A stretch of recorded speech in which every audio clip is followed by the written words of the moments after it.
C'est la mauvaise nouvelle pour le leader de la conférence Ouest. Et oui, OKC perd Chet Holmgren pendant 2-3 mois, voire beaucoup plus. J'ai vu certaines estimations qui parlaient de toute la saison. Opération de la hanche, donc il a eu une fracture, ce qui est quand même drôle c'est incroyable quand même d'avoir ce type de blessure. Chet Holmgren, hein, on va refaire son histoire, la fragilité de son corps, etc. Lui qui n'a pas joué pour sa saison rookie.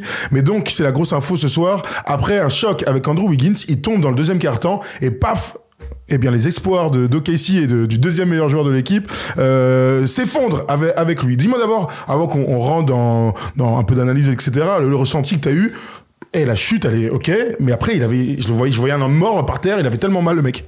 Impressionné par la chute, pas par le contact, parce que pour moi le contact c'est des contacts qu'on voit énormément. Impressionné tout d'abord par la chute, parce qu'on le voit tomber lourdement, on se dit waouh, et puis après il y a les ralentis qui arrivent et on se dit mais en fait on a l'impression qu'il a pris un bus. Ouais. Il s'est fait shooter, tu sais. Alors qu'en fait il monte au droit, il est comme souvent il le fait très bien depuis le début de saison, droit comme un i, bien dans l'aide, dans le bon timing. Et là il explose complètement en contact. Alors on est d'abord, évidemment, ça nous a de la peine pour lui, ça nous fait chier pour OKC, on n'aime pas voir les joueurs se blesser. En plus, lui, il faisait un début de saison, on l'a dit, fantastique, mais au plus les ralentis tournent et tout, je me dis, mais attends, je vois tous les angles, je me dis, mais il explose, parce que je me dis, Andrew Wiggins peut-être fait faute offensive, il met peut-être son avant-bras, il le pousse en l'air, il le déséquilibre. Dites-nous ce que vous en pensez dans le chat, mais j'ai pas l'impression. Pour moi, Andrew Wiggins, c'est anodin, disons. C'est anodin. Voilà, anodin. C'est un contact et il explose comme ça. Et du coup, derrière, on a plein de réflexions. C'est pour ça qu'on en parle aujourd'hui sur finalement son physique très longiligne, très très fin, qui fait que là t'exploses comme ça parce que t'exploses au contact et t'exploses tellement fort au contact que derrière tu maîtrises plus ta chute et tu tombes et au contact du sol tu te brises la hanche. Et briser la hanche, quoi. C'est incroyable. Truc de vieux, quoi. Tu vois, c'est horrible. Ça me fait penser. Horrible. Mais en fait, j'ai eu la réaction, tu sais, quand ma mère, on était petits, qu'on tombait un peu fort, elle faisait, oh putain, il s'est massacré. Voilà. Là, tu vois, je me suis dit ça, je fais, oh putain, il s'est massacré. Il s'est massacré, quoi. Alors que, pour moi, même si c'est une chute lourde, on en a vu. Je me souviens de Mark Madsen, qui était tombé sur la tête, en se massacrant et tout. Il en envoie des chutes lourdes, des lourdes chutes. Mais là, le mec, j'ai l'impression qu'il est tombé d'une falaise, quoi. D'une falaise. Kata. Du coup, on va s'y intéresser un petit peu. J'ai demandé aux gars si on avait une petite photo. Si vous pouvez nous mettre une petite photo, voire mieux, vous savez ce que c'est. Regarde, bravo. On revoit cette chute, justement. Chet Holmgren qui vient en défense et qui change toute la défense d'OKC avec Andrew Wiggins qui est dans les airs. C'est vrai que la chute, elle est impressionnante, mais t'imagines pas que le gars s'est fait une fracture de la hanche. Bref, on va quand même parler d'OKC, de ce magnifique début de saison. Et ensuite, les conséquences et comment ils vont faire pour jouer ensuite. L'info déjà de ce match, c'est que ils ont perdu contre les Warriors. Ils ont perdu à Denver leur premier match de la saison. Ils perdent à domicile face aux Warriors. Ils encaissent énormément de points alors qu'on a loué sur ces premières semaines leur défense. On a fait une palette, t'as raison, la semaine dernière pour montrer combien cette défense était exceptionnelle avec des changements, bref, tout était parfait. Là, ça change absolument tout de perdre leur grand, sachant que je le rappelle, Isaiah Hartenstein n'a toujours pas commencé sa carrière à OKC, que Jalen Williams aussi n'est pas là, donc ça fait quand même beaucoup de choses qui vont changer. Ah là, leurs 3 pivots sont out. Ouais. C'est simple, les 3 vrais postes 5, alors après on sait que Chet Holmgren peut jouer 4, mais oui. C'est leurs 4, les 3 mecs qui doivent jouer pivots sont out. Alors le 3, Hartenstein et Jalen Williams, ils sont censés revenir le 3 décembre. C'est pas si loin que ça, mais pour l'instant, ils se retrouvent, et c'est assez rare quand même, avec 3 pivots out complètement. Donc il va falloir que Marc Daigneault trouve des idées, il va falloir qu'ils adaptent aussi leur jeu, mais plus que leur jeu, c'est leur défense surtout, parce qu'en attaque, je suis un petit peu moins inquiet sur du jeu de mouvement, sur du passing game, sur de l'agressivité, ils ont les joueurs pour. Maintenant, défensivement, il va quand même falloir là trouver des solutions. Il va falloir, je pense, tenter d'aller peut-être être un peu plus actif, trapper, tout ça, parce que là, pour le pivot titulaire qu'ils vont faire, quand on regarde ce qui se passe en début de saison, c'est Ousmane Dieng qui va jouer pivot. On prend le temps d'en discuter dans quelques instants. On reste un petit peu sur Chet Holmgren et sur son impact cette saison. On a tous loué le fait qu'il faisait un très très bon début de saison, très régulier, un vrai impact. Je vais vous redonner ses stats dans ce début de saison. On parle quand même d'un mec qu'on peut imaginer s'il n'y avait pas cette blessure, All-Star Game, clairement, hein, si ton équipe est aussi forte, bah, oui, on est d'accord. Ah oui, d'accord. Moi, j'ai aucun souci avec ça. Sur les 10 premiers matchs, là, il est à 26 minutes de temps de jeu, donc pas tant que ça. En même temps, il a été blessé hier. Il est, avant ça, il était à 18 points par match, parce que là, tout est biaisé. Il a 16, 8, 7 et 2, avec la blessure. En même temps, il jouait pas. Avant, il était à 18, il était à plus de 9, il était à plus de 2 contre, sur ce début de saison. Parle-moi un petit peu de ça, d'abord. C'est un jeune joueur, on le rappelle, hein, drafté la première année, il joue pas l'année dernière quand même, il fait une bonne saison, même si Victor l'éclipse un petit peu dans la course du rookie de l'année sur la fin, mais ça reste quelqu'un qui a découvert les playoffs l'année dernière, ça reste un jeune joueur, et moi je trouve qu'il est dans la progression qu'on attend de lui. Je trouvais que déjà physiquement, il arrivait à tenir un petit peu plus les chocs que sur son année rookie, bien vu. Mais et puis surtout, je trouvais que dans l'impact dans le jeu, l'année dernière, finalement, il était sur des choses à lui, il était un peu plus effacé, ce qui est normal quand ton leader c'est Shai Gilgeous-Alexander, que t'as Jalen Williams qui est déjà installé. Donc je trouve et puis c'est un joueur intelligent, donc c'est un joueur qui ne force pas. Mais là, je trouve qu'il a pris la confiance d'une bonne première saison rookie, qu'il est arrivé avec un autre statut et qui était aussi accepté par ses coéquipiers. Donc ça montre que quelque part, il voit aussi des choses à l'entraînement chez ce garçon-là en se disant « Non, mais c'est toi, tu vas nous faire passer un step ». Et c'est l'impression que j'ai eue. Et sur le début de saison, quand ils font 7 victoires d'affilée, on se dit « Ben ouais, en fait, l'un des steps importants de cette équipe cette année, c'est Chet Holmgren, et des deux côtés du terrain. » Parce qu'on parle de ses comptes, de sa défense. Offensivement, sur son adresse à 3 points, sur sa lecture, sur ses choix, il était juste. Dans tout ce qu'il fait, il était très juste. On se souvient de son duel aussi tôt dans la saison face à Jokic. Il arrivait il tenait tête à beaucoup de superstars sur son poste. Et c'est vrai que cette blessure, elle vient couper l'élan d'un mec qui était en pleine bourre. Il y a un commentaire là de quelqu'un qui nous dit que pour l'instant, c'était lui, hein, clairement le favori pour le défenseur de l'année. En même temps, quand t'es la pierre angulaire de la meilleure défense de toute la NBA, et on vous rappelle hein, qu'il y a une semaine avant les 3-4 derniers matchs, ils étaient à 92 points encaissés au rating. Là, ils sont remontés à 100. Tu vois, ils étaient à 92 points. C'est clairement des ils ont pris 2 fois 120 cette semaine. 127 contre les Warriors à domicile. Bon, forcément, c'est un peu compliqué. Je te pose une question pour rester encore sur Chet.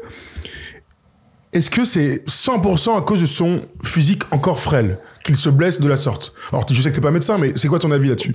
Je ne te permets pas. 6 mois quand même en première année de médecine. Ouais. J'ai raté ma blague. Dommage, c'est pas grave. J'ai raté ma blague. Surveillant par contre. Ah oui, d'accord. J'ai envie de dire oui. Alors peut-être qu'il y a des gens qui font pour le coup médecine ou qui sont même médecins et qui me disent mais non, tu dis n'importe quoi, et on l'accepte des fois, mais moi j'ai l'impression que sur le choc, oui, son physique beaucoup trop frêle. On sait que les physiques en NBA depuis 10 ans à peu près se sont affinés, mais il n'empêche que ça reste un physique très très trop longiligne à mon goût, et pour moi l'explosion qu'il a sur le contact avec Wiggins, il est forcément lié à son poids. Quand il y a une différence de poids comme ça, quand t'arrives lancé et que tu fais ça, le mec, Wiggins doit lui rendre quoi, 10, 15 kilos? Lancé comme ça, c'est terrible. Et je te dis, non seulement il perd le duel, parce qu'il marque Wiggins derrière, il perd le duel au contact, et derrière lui, il est incapable de retomber normalement, il explose. Donc si c'est pas à cause de son physique, et c'est pas comme si il était mal parti, qu'il est en train de monter ou redescendre et qu'il y a une espèce de mauvais timing. Moi, j'ai l'impression qu'au contraire, comme le potentiel meilleur défenseur NBA qu'il est, il monte, il est parfaitement dans le timing, il est droit comme un i, les deux s'entrechoquent, et derrière, pour moi, il y a un mec qui est galbé, qui est costaud, qui est dur, et t'as un autre qui est beaucoup trop frêle, même s'il y va avec conviction, et derrière, il s'attend pas à exploser autant, et puis derrière, tu vois qu'il maîtrise plus sa chute. Il y a Twist là qui nous dit pas de vérité absolue sur ça. Victor se blesse pas. On va lui laisser un petit peu de temps. Kevin Durant fait une carrière incroyable. Kevin Garnett n'était pas très lourd non plus. J'ai épaissi avec le temps. Tu vois, c'est intéressant d'avoir cet avis. Après, il y a aussi. Après, il y a tous les autres qui sont pétés énormément, les gars. Je l'ai jamais eu. C'est intéressant la comparaison avec Kevin Garnett. Kevin Garnett était filiforme, mais déjà tracé. Tu vois, tout au début, là, en 95-96, pas vraiment. Hein. Quand il sort d'high school, pour moi, il a pas le même âge. Mais très vite, au bout de 2 ans, Kevin Garnett, il y a plus ce truc-là, c'est plus un enfant.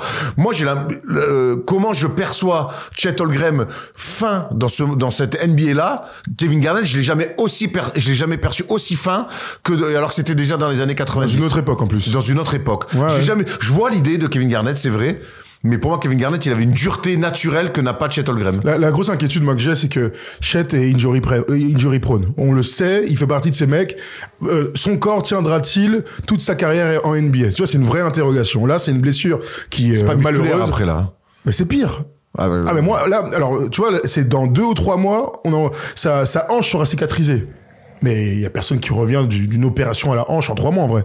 C'est des trucs qui prennent des mois et des mois et des mois. Ensuite, faut tout recommencer quelque part. Donc, moi, mon inquiétude, c'est que là, on est en train de dire, admettons, en janvier, en février, il revient. Et s'il revient pas cette saison?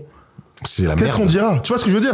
Donc moi, au-delà de Casey, on ouvrira un petit peu sur comment ils vont faire ensuite, mais sur le pur point de vue de Chetolgren, ma grande inquiétude, mais comme pour Victor, on l'a toujours dit ça, ils sont frêles, ils sont très grands, et ces gars-là, en général, ils ont mal partout à un moment donné, leur corps n'arrive pas à suivre. Et ben, Chet, là, ça m'inquiète énormément pour la suite. Dans la comparaison avec Victor, c'est intéressant parce que c'est 2 grands joueurs avec des physiques très fins.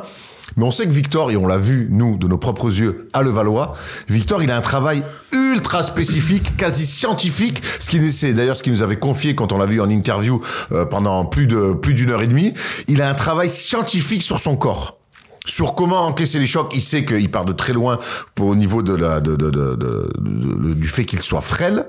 Mais Victor, il a un travail, on le sait avec son coach, de dextérité, de mouvement, avec son corps, il a une souplesse assez unique pour un joueur de sa taille. Et c'est pas pour autant que ça va marcher, tu vois ce que je veux dire? On sait pas. En tout cas, pour l'instant. Ouais, il a 21 ans. Tu vois, mais sur la longueur. Je ne sais pas comment travaille Chetolgren par rapport à ça. Voilà. Mais je sais que Victor, en tout cas, il bosse il anticipe potentiellement ce genre de choses-là avec des travail de souplesse, avec quelqu'un. Souviens-toi, dans l'interview, il nous parle vraiment il nous dit, mais c'est presque de la science, en fait. Le mec, de la recherche. Exactement. Ouais. Tiens, regarde, il y a Kizmamba Kizmamba, c'est incroyable ça. Il est out pour la saison. Au mieux, il revient en play-off. Opération, cicatrisation, rééducation, remise en jambe. C'est plus que 3 mois. Tu vois, c'est chaud, hein. C'est chaud. Bref, on verra pour Chetolgren s'il donne des nouvelles début 2025 pour savoir quand est-ce qu'il va revenir. On va du coup discuter un petit peu d'OKC. T'as commencé à en parler, Erwan, je le disais, la meilleure défense de toute la NBA, une équipe en place. Shea qui commence assez tranquillement son début de saison et qui est pas dans les hauteurs qu'on l'a connu l'année dernière avec cette 2e place au MVP. Ouais. Voilà, bon, on n'est pas là pour parler de Shea, mais j'ai quand même la sensation que c'est une équipe qui s'est construite de manière hyper collective, et c'est ce qui a marché dans le début de saison. Ils sont à 10-2, donc tout va bien après la défaite hier soir, mais maintenant il faut repenser cette défense. On a commencé à en parler. T'as dit Ousmane Dieng, c'est une évidence d'après moi que Ousmane Dieng devrait intégrer le 5 majeur. On peut penser aussi à Alex Caruso qui pourrait intégrer le 5 majeur. Alors dans l'ultra small ball. Hein. Ah voilà. Pour le coup là, c'est 2 salles, 2 ambiances. Si tu mets Alex Caruso, qui mine de rien en sortie de banc amène beaucoup de choses des 2 côtés du terrain. Tu joues très small ball. Je suis pas fan, moi, de commencer à jouer ultra small ball. Moi non plus. Bon. Après, Ousmane Dieng, quoi qu'il arrive, ça sera un small ball aussi, mais c'est quand même un mec qui fait plus de 2,05 m. Donc, tu compenses un petit peu plus. Donc, je vois plus Ousmane Dieng commencer. Maintenant, on sait que cette équipe, elle a de la profondeur, malgré tout. Mais là, il va falloir, avec tous ces joueurs qui sont capables de défendre, il va falloir collectivement, je pense, tenter des choses. S'ils sont juste à vouloir tenir les duels et à limiter la casse, ils vont charger. Après, ils vont switch sur tout et tout, on le sait déjà. Voilà, pour moi, déjà, ils le font déjà. Là, tu peux le faire, ils le font déjà. Oui. Mais sur toutes les prises de position basse, il va falloir venir trapper, il va falloir obliger les mecs à rajouter des passes, à se passer la balle un petit peu plus. Parce que moi, je joue une équipe comme ça, et on sait qu'en NBA, il y a au moins chaque fois en face, chaque soir, tu auras un mec à plus de 10, voire de 15. Ah ben, ils vont poster, ils vont appuyer là où ça fait mal. Donc là, je suis curieux de voir comment va faire Marc Daigneault et son staff, aller tenter des trappes, aller tenter d'être un petit peu plus proactif défensivement que simplement se dire on tient les duels. On le savait, hein, on en avait parlé il y a quelques jours. OKC est la meilleure équipe à l'interception, OKC est la meilleure équipe aussi au contre. C'est une équipe c'est une équipe qui est 4e au rebond défensif de toute la NBA, 12e au rebond au global. S'ils arrivent à continuer à être meilleur à l'interception, ça c'est clairement faisable, à continuer à verrouiller le rebond défensif, on peut l'envisager d'être 4e de la NBA. Ils vont souffrir sur les centimètres quand même. Ça va être clairement très compliqué. Est-ce que on peut imaginer que OKC là enchaîne les défaites? Je vais te donner le calendrier de cette équipe. Et tout à l'heure j'ai dit 10-2 bien sûr. C'était 8 victoires en 10 matchs au 8-2. Vous m'avez compris messieurs, merci de m'avoir repris. Je te donne le calendrier un petit peu de cette équipe. Attends, mince, pourquoi ça me fait ça? Je vous trouve le calendrier. Tu vas me dire un petit peu comment tu envisages la suite des opérations pour eux. Alors aussi, en fait, on parlait de la blessure du Chetolgren, ça arrive au pire moment. Certains... Jamais de bon moment pour le coup. Oui, certains sceptiques ou pas, ou en tout cas, ou taquins, mais aiment à dire... Ouais, le calendrier d'OKC était favorable. Il est favorable sur ce début de saison. C'est une réalité. Oui. C'est une réalité. Il n'empêche que tu gagnes 7 fois d'affilée et qu'en plus tu bats un record avec un record d'écart de moyenne. Mais tu vois, on n'a pas dit ça pour les Cavs. Les Cavs, ils ont envoyé. Au bout d'un moment, tu gagnes. Tu choisis. C'est pas une chose de leur calendrier. Là, tu perds une pièce essentielle. Et donc, tu vas arriver dans un calendrier qui s'annonce dantesque. Regarde, Thunder Clippers, ce soir, 2h du mat. Ils sont en back-to-back en plus. Ils jouent contre les Pelicans. Bon, ok. Ensuite, c'est Suns, Mavs, Spurs, Blazers. Donc, t'as 3 jours. Sur les 3 prochains matchs, dans les 4 prochains matchs, t'as 3 vraies affiches avec des gens qui vont venir te chicoter. Je précise que les 4 prochains matchs, ils sont à domicile. Alors c'est une bonne chose parce qu'on sait que jouer là-bas, c'est jamais simple. Le public pousse et ils ont des bons repères sur leur parquet. L'une des solutions aussi, elle est pas tactique pour moi, elle est pas stratégique, elle est pas dans les rotations, elle est chez un mec. Dans ses mains notamment, c'est Shai Gilgeous-Alexander. J'aimerais que, avec cette blessure importante de Chet, j'aimerais que Shai rentre définitivement dans sa saison en disant je suis un potentiel MVP sérieux. Aujourd'hui, si on fait un MVP ladder, je suis même pas sûr de le mettre dans le top. Après, quand t'as 8-2, ouais, ça se voit. Mais oui, je comprends ce que tu veux dire. Mais à ce moment-là de la saison, le bilan, oui, bon, je le prends pas non plus comme on peut le prendre au mois de février. D'accord. Il fait pas un mauvais début de saison, mais en tout cas, je l'attendais plus haut que ça. Et c'est peut-être aussi lui en tant que leader, en tant que ce qu'il est devenu l'année dernière, où on s'est dit, ok, ce mec-là peut être MVP. Il aurait pu être l'année dernière, il l'a pas été. Mais en tout cas, il fait une saison, ce qu'on appelle une saison de MVP. Pour moi, son début de saison, c'est pas un début de saison de MVP. Alors oui, les résultats, mais là, Chet Holmgren est blessé. J'espère, j'ai envie de voir un Shai Gilgeous-Alexander qui va faire comme l'avait fait Penny Hardaway quand Shaq était blessé en disant, les gars, quand Shaq est plutôt tradé, j'ai envie qu'il fasse, vous inquiétez pas, à la Magic Johnson dans l'avion en 80 pour aller au match 6 à Philadelphie, vous inquiétez pas les gars, je suis là, ça va bien aller. J'ai envie de le voir comme ça. Ok, intéressant. J'ai quand même l'impression que, même s'il est à 45 points par match, bon, j'ai grossi un peu le trait, hein. Le problème est ailleurs. Le problème, il est collectif. Il y a quand même... C'est une des solutions dont je te parle. On a parlé de proactif en défense. On a parlé de faire plein de choses. J'imagine que, naturellement, il y a ton troisième meilleur score, l'un de tes 3 meilleurs joueurs qui est pas là. J'espère que le premier, donc Shai, il va être meilleur. J'espère que Jalen Williams, on va voir ses stats continuer à augmenter. Tu vois, c'est des trucs un petit peu organiques.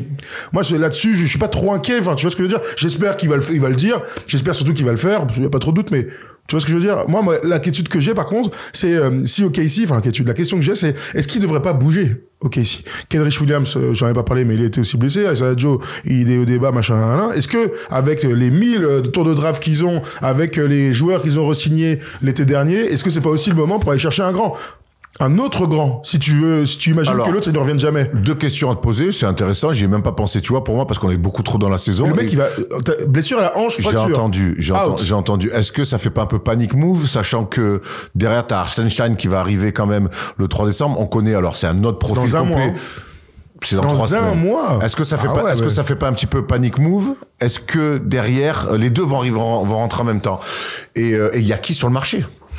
Ça, il y a qui sur le marché, tu trouveras toujours quelqu'un qui sera disposé à faire des échanges avec OKC au vu de leurs assets. Valanciunas, par exemple, est dans les rumeurs pour aller aux Lakers. C'est pas trop le profil. Attends, OKC, on a sauté quoi au début de la saison, là? On a dit, on veut qu'ils passent un cap, donc qu'ils gagnent la conférence Ouest, dans cette saison régulière, qu'ils aillent au moins en finale de conf et tout. Moi, je suis dans un truc où plus tu attends, moins les joueurs ont de temps pour se familiariser les uns aux autres. Donc Hartenstein, très bien, j'ai hâte qu'il arrive, c'est en 3 semaines. Donc t'as le droit d'y réfléchir, ils ont tellement d'assets. Là où je te rejoins, c'est que, et surtout quand on voit ce début de saison, la jungle, et on avait annoncé, mais on n'est pas les seuls, attention, mais la jungle qu'est la conférence Ouest, la lutte, l'avantage du terrain, comment ça va être important? Est-ce que finalement t'as raison? T'interviens pas tout de suite en disant il nous faut un grand absolument, parce que ces 3 semaines-là, c'est peut-être 3 semaines qui vont faire en sorte qu'on n'aura pas l'avantage du terrain au premier, en finale ou en demi-finale de conférence, et ça peut être une bascule. Donc t'as raison, peut-être qu'effectivement faut penser comme ça. Et puis à côté de ça, je suis désolé, mais si Chet revient à un moment donné dans la saison, et c'est ce qu'on souhaite, j'espère qu'il pourra jouer à la fin de la saison régulière, qu'il sera apte au max qu'il puisse pour les playoffs. je vois pas en quoi c'est désobligeant d'avoir Valanciunas, Kessler, j'en sais rien moi, un mec de ce niveau-là pour commencer des playoffs qui vont être exceptionnels. Donc et en ajoutant Isaiah Hartenstein, en ayant l'idée de jouer avec Chet en 4. Enfin, au contraire, je trouve que c'est des très bonnes idées, des projections hyper intéressantes pour eux. On parle de Clint Capella, tu vois, il y en a plein des mecs. On sait que le poste de pivot, ça a été un objectif à combler cet été. Ils l'ont fait en signant Hartenstein. On sait que derrière Jalen Williams, il est gentil, mais c'est quand même pour moi très court vêtu. Oui, clairement. C'est très court vêtu. On l'aime bien. Voilà, on l'aime bien parce qu'il est souriant, qu'il est dans une équipe sympa, mais c'est très court vêtu. S'il jouait à Détroit, tout le monde l'insulterait, hein. Mais donc rajouter un pivot qui peut jouer. Oui, c'est pas la perte d'idée. À voir là dans les. De toute façon, pour moi, s'il bouge pas dans la semaine, 10 jours là, ça veut dire comment ils vont attendre que les gens rentrent. Ça dépendra aussi des résultats.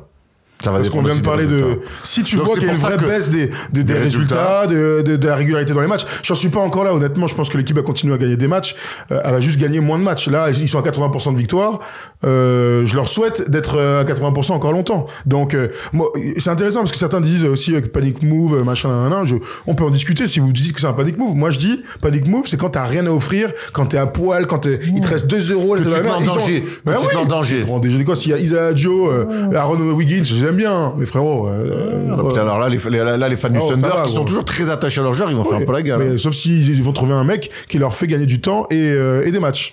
C'est encore une fois, de toute façon, il y a jamais une bonne façon de faire. Il y a ne pas céder à des panic moves, il y a anticiper justement parce que tu sais que ça va être la guerre et qu'il faut absolument avoir l'avantage du terrain au moins jusqu'aux demi-finales de conférence. Il y a plusieurs façens de penser, on va voir ce que va faire Sam Presti. Ça va être très intéressant. Clairement. Bon, il y a quand même une compétition qui se joue, je vous l'ai dit, ce soir, ils jouent contre les Clippers, mais il y a NBA Cup et OKC était derrière Boston le grand favori de cette NBA Cup. Donc on a regardé les cotes chez les copains de Winamax pour voir où est-ce qu'ils se situent encore et si vous y croyez encore, parce qu'il y a aussi ça, c'est la perception qu'on a nous de cette compétition qui arrive avec le Final Four qui sera mi-décembre. D'ailleurs Erwan sera sur place, ce sera cool à Las Vegas. Allez, viva Las Vegas. C'est qui? C'est qui? Non, je sais pas, non, j'ai pas entendu. Bah, qui c'est qui chante ça? Je sais pas, c'est qui? Bon, c'est Elvis. Ah, Elvis. Ah, bah oui, très bien. Non, par contre, j'étais en train de lire des messages, c'était plus intéressant. Donc, Erwan qui braille. Je te donne ça, regarde. J'ai braillé là? J'ai repris excellemment un dieu de la musique nommé Elvis Presley. Bon, c'est bien parce qu'il y a Kimbo qui va pouvoir te juger là, comme dans Popstar. Tiens, regarde vite fait les cotes. Boston est toujours largement favori. New York est deuxième favori. Ok. Il regarde pas les matchs en fait, à Winna ou pas? Tant mieux. Hein. Cleveland, Minnesota, Denver est en train de remonter. Donc Oklahoma a clairement chuté là avec la blessure de Chet. Comme toujours Winamax, si vous voulez nous rejoindre, ça va être le code FT10. Mais vous savez quoi? J'ai enregistré une petite vidéo et c'est encore mieux pour pouvoir nous rejoindre. Tu le sais, nous sommes soutenus par Winamax, donc viens jouer avec nous sur tes sports préférés. Si tu aimes le basket américain et même tous les autres baskets, eh bien ça se passe chez les copains de Winamax. En collaboration avec Wina, nous avons cette offre de bienvenue avec le code FT10 et le lien en description. Lors de ton premier dépôt, tu es automatiquement remboursé jusqu'à hauteur de 100 € et on t'ajoute même 10 balles en bonus. Important, le jeu est strictement interdit aux mineurs et peut comporter des risques, donc on ne joue que des sommes que nous sommes prêts à perdre.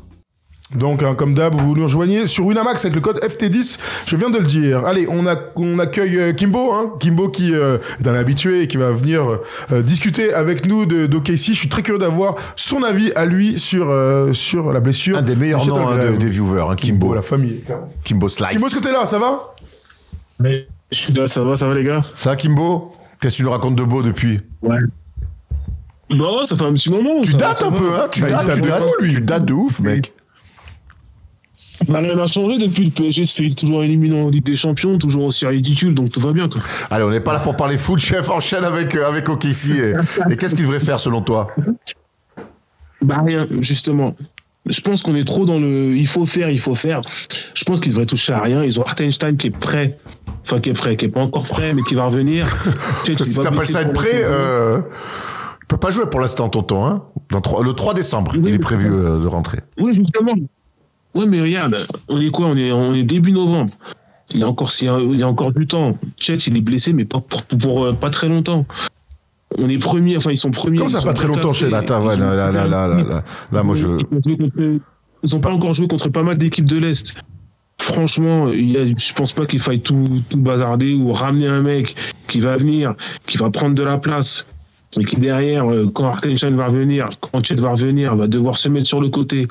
il y a une super dynamique dans l'équipe. Je pense pas qu'il faille casser le groupe, quoi. Ça, je l'entends. C'est ça, moi, je pense. Ça, je l'entends. Je suis plutôt de ton côté, plutôt que de bouger absolument. Par contre, Chet Holmgren, il va bientôt revenir. Il va pas bientôt revenir, tonton. Hein. Il en a pour 2 mois et demi. Il en a pour 2 mois et demi pleine tête. Hein. C'est 2 mois et demi dans une saison, c'est énorme. Hein. Quand tu regardes l'Ouest de cette année, et attention, sans dénigrer qui que ce soit, Denver est pas super au top en ce moment. Il y a qui fait vraiment l'unanimité à l'Ouest aujourd'hui? Mais raison de plus, tu fais un bon départ où tu t'installes directement aux premières places. Là, si c'est 3 semaines, là, le temps que tu récupères un vrai pivot, où tu dois jouer avec Ousmane Dieng, on le rappelle, qui n'est pas un pivot de métier, c'est un poste 3-4, et que tu perds des matchs et que tu redescends, en fait, moi, la conférence Ouest, c'est la jungle. Donc, est-ce que tu peux te permettre de faire 3 semaines sans un pivot?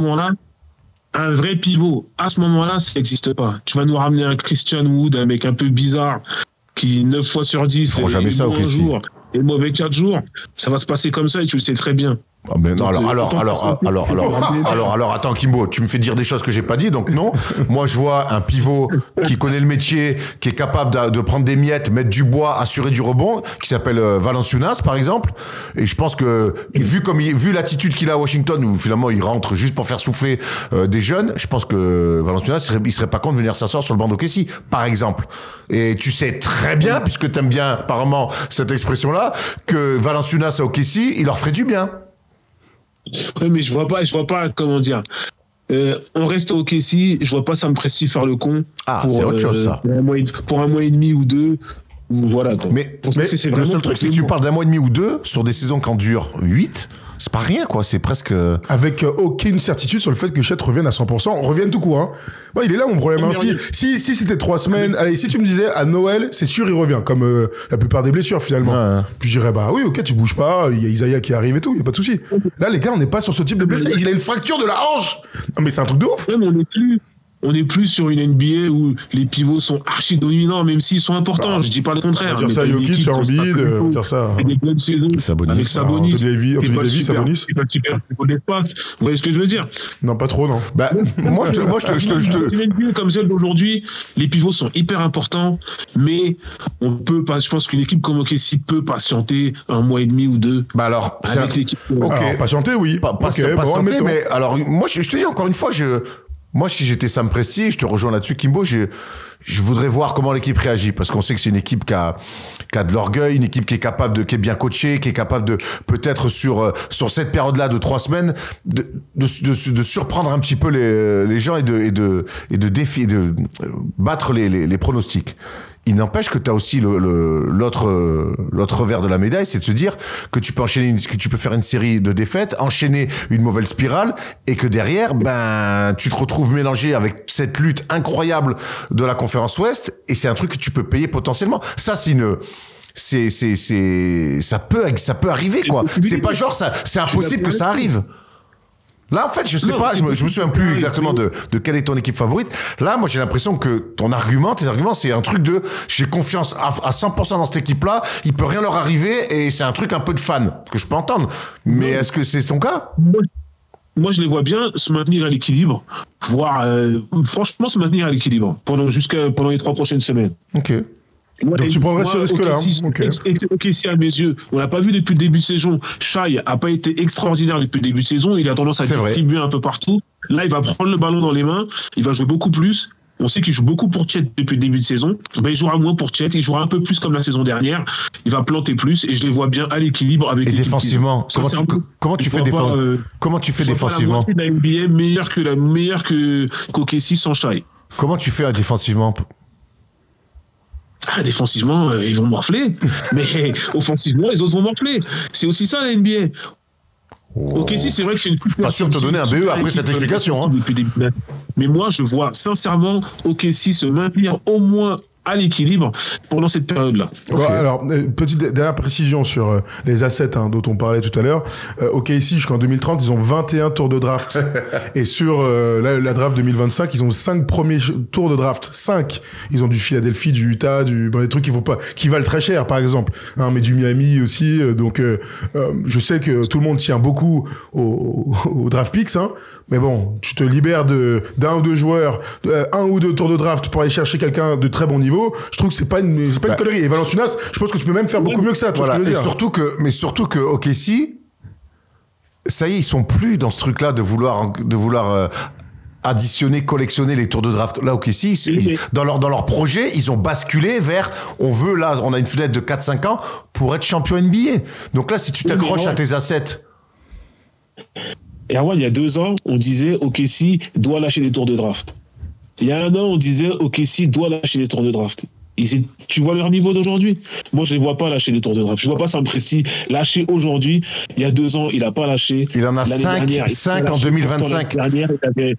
Non, mais la 2025, la draft de 2025, elle est quand même présentée comme une super draft. Oui, bien sûr, bien sûr. C'est pas cette année, avec tout le respect que j'ai pour les draftés de cette année. Donc en fait, pour toi, OKC, les assets qui vont leur manquer, ça sera via la draft qu'ils vont trouver des mecs pour aller champion NBA d'ici 4-5 ans. Ok. Non. C'est pas ce que je dis. Pour l'affaire de Chet, pour ce moment-là, ils peuvent patienter et les assets, ils peuvent s'en servir pour prendre des bons mecs au bon moment. Ok. Bon joueur. Un bon poste 2, parce que. Mais par la draft, tu parles. Que par la draft. Voilà. Que par la draft, tu parles. Non. Aussi les trades. En trade, mais je pense pas que trader pour remplacer Chet aujourd'hui, c'est une bonne idée. Parce que tu as Chet qui est blessé, d'accord. T'as Hartenstein qui est blessé, d'accord. Mais les deux vont revenir. Qu'est-ce que tu fais après du 3e pivot? C'est ça aussi le problème. C'est que en qui des mecs, à la fin. Et moi, j'ai peur pour l'état d'esprit des mecs. Tu les vois, les mecs, faire les chiens à la fin du match et tout ça. Je pense qu'il y a un truc dans cette équipe qu'il faut pas casser. Moi, ça j'entends. L'ADN et l'identité de cette équipe, elle est forte et on la voit, ils savent la transmettre. Maintenant, jouer 3 semaines où ton plus grand joueur en NBA, t'as pas me dire ce que tu veux sur la NBA d'aujourd'hui, c'est une NBA, elle est dure, elle fait mal, quoi qu'il arrive, ça reste la NBA. Jouer 3 semaines sans un poste 5 avec donc Hartenstein qui est blessé depuis le début de saison, donc ça fait quand même pas mal de temps qu'il a pas joué. Moi, je pense que l'absence du Chet Holmgren, t'as l'impression qu'il va revenir rapidement. Chet Holmgren, c'est à minima fin janvier. Je pense que je serai déjà papa d'ici fin janvier. Ah bon? et ma copine n'est pas enceinte, donc je dois te dire que ça fait longtemps. Ça fait du temps, mais donc, bref, tu m'as compris. C'est pour dire qu'il allait revenir dans longtemps. Fais gaffe parce que c'est au film de la malédiction. Bref, continue, désolé. Non, mais t'inquiète. Donc en fait, qu'est-ce qu'il voulait dire? Attends, ça avait l'intéressant ce qu'il allait dire. Non, c'est de la. Bref, c'est une mauvaise allégorie. Non, je ne rentrerai pas là-dedans, désolé. Qu'est-ce qu'il raconte? Non, mais moi, en fait, l'absence de fin, déjà 3 semaines, jouer sans pivot, où ton pivot, ça va être Ousmane Dieng, c'est pas simple. Et jouer, et on sait pas dans quel état va revenir Hartenstein, même si on sait qu'en NBA, quand les mecs reviennent, sont prêts. Mais moi, 2 mois et demi, à minima, parce que c'est pas un truc musculaire, c'est pas une entorse, c'est la hanche. Son corps, là, il est détruit à Chet Holmgren. Donc, quand est-ce qu'il va revenir et comment il va revenir? Pour moi, ça, c'est les 2 vraies interrogations à connaître, ou en tout cas avoir le plus d'infos pour le staff des OKC. Et derrière, essayer de trouver trouver un pivot. Tu vas pas aller chercher Embiid, tu vas pas aller chercher Jokic. Faut trouver la bonne pièce. Ok, très bien. Ou pas d'ailleurs, après. Je vous pose une petite question, une dernière question là. Franchement, avec tout le respect que j'ai pour lui, c'est pas un pivot qui t'emmène loin. Qui ça? Non mais encore une fois, Valanciunas. Voilà. Oui, non mais là on veut pas un pivot qui t'emmène loin, on veut un pivot qui comble un manque pendant un certain temps. Mais franchement, autant prendre personne. Ouais, sachez en tout cas que ce soir, Oklahoma joue donc ce soir à 2h contre les Clippers. Ils sont encore largement favoris. Ils sont à 1,37. Les Clippers sont à 3,05. Mais ça reste une bonne équipe. Hein. Non, mais je sais, mais c'est fou la différence, tu vois. Là, s'il y a peut-être un coup à faire avec les Clippers à 3,05, c'était plutôt dans ce sens-là. Bon, merci Kimbo de nous avoir appelé. Bien coachés surtout. Désolé. Hein. En plus, ils sont super bien coachés. Et moi, je crois en. Ah, ben on a compris. Je pense que tu croyais en OKC. Écoute, t'as raison. On se rappelle dans un mois et on fait un point dans un mois. Il n'y a pas de souci. Il y a plein de matchs qui vont arriver. C'était l'angle aussi de cette vidéo. C'est qu'est-ce qu'ils font. Moi, honnêtement, je suis partagé un peu entre les deux. Ouais. J'aime l'idée d'aller chercher quelqu'un. J'aime l'idée, ou en tout cas le fait de dire, attends, si tu mets quelqu'un et qu'après il faut le gérer, ça nique l'alchimie. Donc, je suis partagé entre les deux. Je suis très curieux de voir ce que va faire Sam Presti. Ok. Merci Kimbo. Merci Kimbo. Merci à vous, les gars. À bientôt, frérot. À la prochaine. Bon, voilà pour OKC. On vous a donné le calendrier. On en discutera dans quelques semaines pour voir s'ils sont mieux qu'à l'équilibre. Hein, parce que je vous rappelle qu'aujourd'hui, si t'es à 50% de victoire dans la conférence Ouest, t'es même pas dans le play-in. Hein, donc, n'hésitez surtout pas à être un peu meilleur que ça, nos amis du Thunder, au vu du démarrage de la saison. Si t'es sur YouTube en replay, n'hésite surtout pas à mettre un petit like, bien sûr, et à commenter pour nous dire ce que toi tu ferais. On bouge pas, on bouge, on se régale. Allez, voilà OKC.